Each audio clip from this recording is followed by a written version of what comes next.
Part 2 of our discussion with Arthur.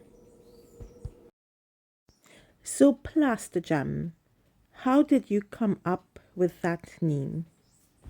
Okay, so Plastigem, the motive behind the name is turning plastic into precious something. When you say gem is something that is considered precious for its value. Right. So we are turning plastic to gem. So that is the whole motive behind the name. Okay, I like that. Because you'll be transforming plastic into something valuable. I wish everyone could understand that plastic can become valuable when it's recycled. That understanding may encourage more people to recycle and push for better policies or laws and programs that support recycling. So more of us could choose to be part of the solution, through reusing and recycling, right? I believe Plastigem can challenge how persons around you will see waste, right? I really hope it can create that impact. I believe it can, and I really hope people can see it and value your organization and your mission. Okay. Now, Plastigem supports sustainable agriculture. What does sustainable agriculture means to you? So what we are doing, or the land that these farmers are using, need to be preserved. That is one. So the sustainability of the land that the farmers are trying to farm on, and also making resources available for farmers who are into the farming activities to be able to always go on their daily job or activities as farmers. Because where I come from, like I said initially, I'm coming from a farming community, and most of the farmers are just peasant farmers. They don't have access to these resources, especially when it comes to spraying machines and all sorts of tools that can be made out of plastic. So what we are trying to do is we are making sure these plastics that cause problem in our environment are going to be transformed.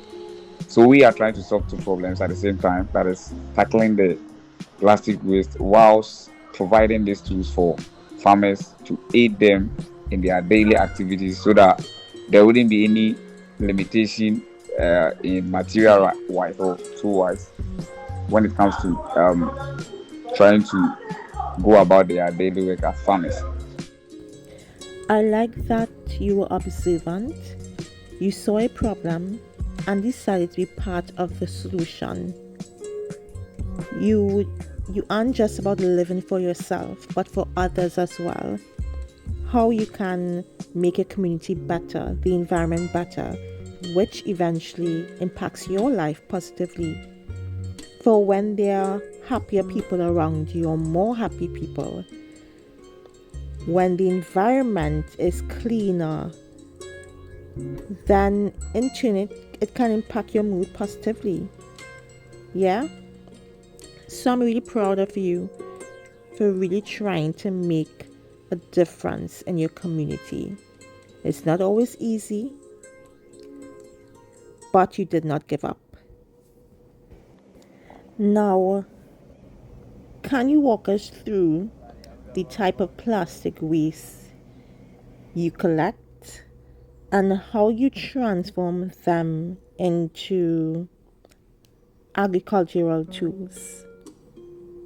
So honestly, we are still at the initial stage where we are currently um, working on advocacy, cleanup exercises, environmental campaigns, and all that to help promote sustainable environment. So Okay. that is what we are. But the plan for the future is to build a recycling hub where we are going to get all this And we are going to make it more digitalized because we are going to create an app that will connect key pollution hotspots like markets, educational institutions, that there's the high schools, the universities that consume more of this plastic or that produce more of this plastic waste, and we all get them on a centralized platform where we give them our cans or our bins. We call them receptacles, and those receptacles are going to be with them, and we will directly engage their waste management in those institutions or organizations. And when our receptacles are full, they will alert us through the app. Then our um, logistic team work on getting in touch with them, and I mean going to pick off those filled receptacles to our recycling centers for the Okay. necessary sorting and recycling. Okay. Wonderful. I wish you the best. So, what kind of tools or products do you hope to provide to farmers? Okay, so I want to provide tools like spraying machine. That's Right. one of the key. Yeah, spraying machine, and also want to watering cans, gumboots for farmers, and that gumboot can also be used in the construction sector. So yeah, Okay. um, but with a focus on agriculture, I think what I mean is the gumboot can be universal something. So it's not only meant for the farmers. Yeah, but it is mainly for farmers, and we will also think of uh, plastic crates for eggs and crates for harvesting apples and all those form of tomatoes, all those form of vegetables and fruits. Wow. There are lots more, but for now, we want to be specific and limit ourselves to what we can do initially. Yeah. And as Start we small. expand, we will You see, when you're in the initial stages of building an organization, and I'm talking from experience due to establishing ITS Sustainably International, doing too much too soon can place a real strain on you, especially when resources are limited.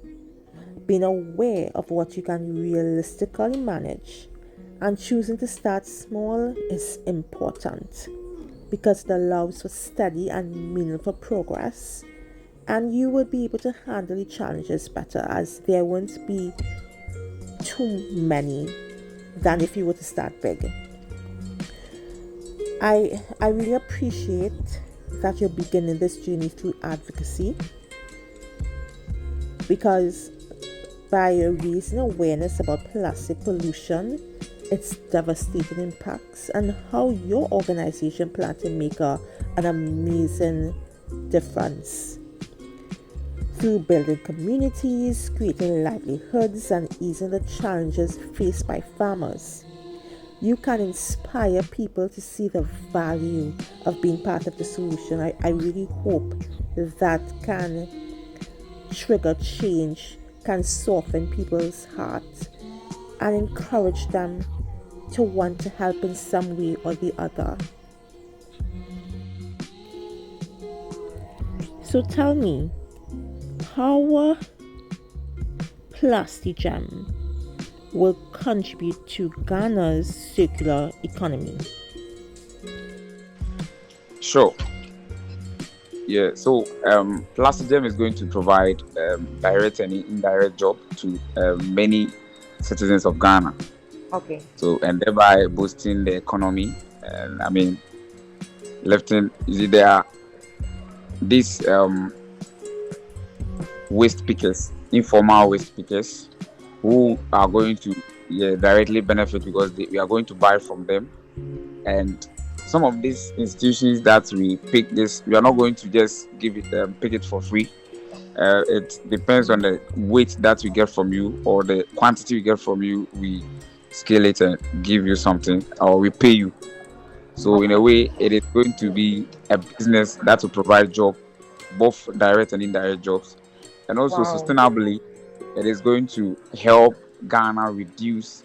the amount of plastic waste that we produce into the environment annually that are not being recycled, because according to research, only 5% of the plastic waste that are being produced annually in Ghana are recycled. In our first year, we are looking at increasing it to 10%.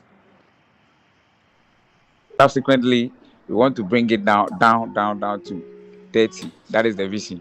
And yeah, eventually we want to see zero plastic waste in Ghana's environment. Now, that is truly ambitious, and I wish you the very best. Of course, no initiative comes without its challenges. Increasing Ghana's recycling rate from 5% to 10% will definitely not be easy, even if it sounds small. You'll have to navigate issues such as sourcing resources, securing funding, gaining support from the necessary institutions, keeping team members aligned with the mission, and balancing personal challenges along the way. And yes, I'm talking from experience. It is tough, but don't give up. Whatever you sow, you will reap, and what is meant to be will be. In the next part of this episode, I'd love for us to explore some of the potential challenges involved in achieving this goal, improving Plastigem's operations, staying true to the mission, and continuing to make progress. I also hope you share some of the challenges you're currently facing. Hopefully, these conversations will inspire people not to give up on their dreams of creating sustainable change, while also helping them appreciate the hard work, passion, and resilience of the Plastigem team. I truly hope people see the value in this work. You know, it's so important and has the potential to make such great impact. Sure. Plastigem is really a gem, and I hope it will be cherished. So, Arthur, that's it for today. I think we have left the audience with enough food for thought. I hope it was a shaken up, you know. I hope they were able to learn a lot or be inspired or really reflect on their actions. One thing I would say is that our conversation left us with a powerful message, which is even something as overlooked by some, such as plastic waste, can become a seed for new life when placed in the right hands. So I'm grateful that you've decided to make a difference. I know it's a lot of work, it's very challenging, but I believe in you. Thank you for focusing on turning waste into tools to help farmers, to help, bring sustainable change, to consider reshaping entire communities. Thank you for reminding us that real change often begins with someone who simply decides to try.